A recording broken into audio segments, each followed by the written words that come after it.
Bienvenue dans notre méditation, Sa grâce nous suffit. Le titre est « Écharde ou ciel ». Et pour que je ne sois pas enflé d'orgueil, il m'a été mis une écharde dans la chair, un ange de Satan pour me souffleter, pour que je ne sois pas enflé d'orgueil. 2 Corinthiens 12, verset 7.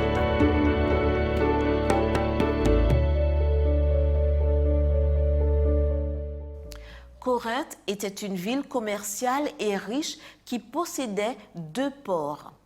Elle comptait 800 000 habitants et était un lieu de passage. À Corinthe, il y avait de la pluralité et du syncrétisme religieux. On y trouvait des temples pour des dizaines de dieux. Dionysos, Diane, Jupiter, Zeus et Aphrodite ou Vénus, la déesse de l'amour. Dans cette ville où régnait l'immoralité, Dieu implanta une église. Cette église devait envahir le monde, mais elle se faisait envahir par le monde. Les graves péchés du monde y entraient. Paul veut amener l'église pleinement au Christ et à sa parole. Il leur raconte donc une expérience extraordinaire. Il déclare avoir été enlevé au 3e ciel, voir 2 Corinthiens 12, versets 2 à 4. Puis être redescendu sur la terre sans fierté et avec humilité. Il avait encore une écharde dans la chair, une épine, un éclat qu'il attribuait à un messager de Satan. L'objectif de l'ennemi était de l'ennuyer et d'entraver son travail. Le but du Christ en permettant cette affliction était de le protéger de l'orgueil, voir les versets 5 à 11. L'apôtre parle de choses sublimes et du ciel. Et parfois, nous voulons savoir quelle était cette écharde qui était dans sa chair.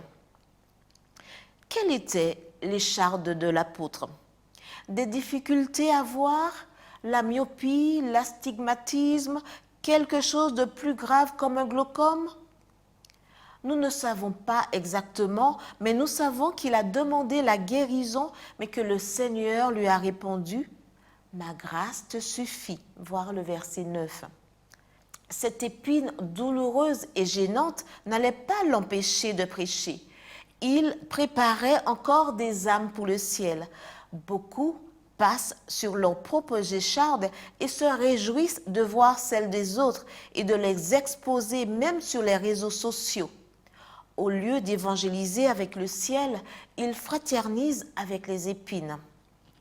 Paul réclame un remède, mais Dieu sait que le meilleur remède est de lui laisser cette épine, car cela le rendra plus fort et plus dépendant.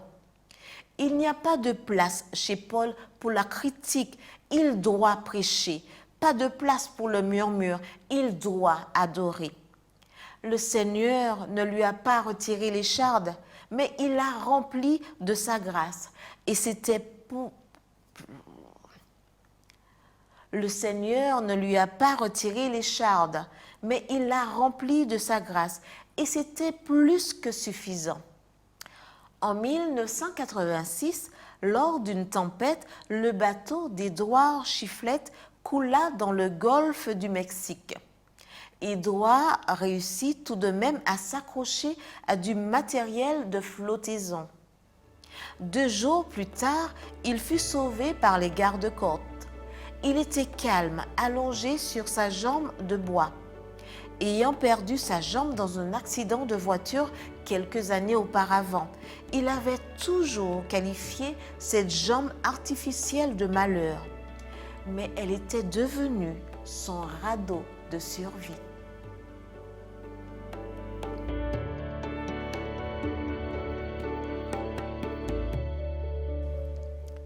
Laissez le Seigneur prendre soin de votre écharde aujourd'hui, pendant que vous êtes occupés à prêcher et à vous préparer pour le ciel.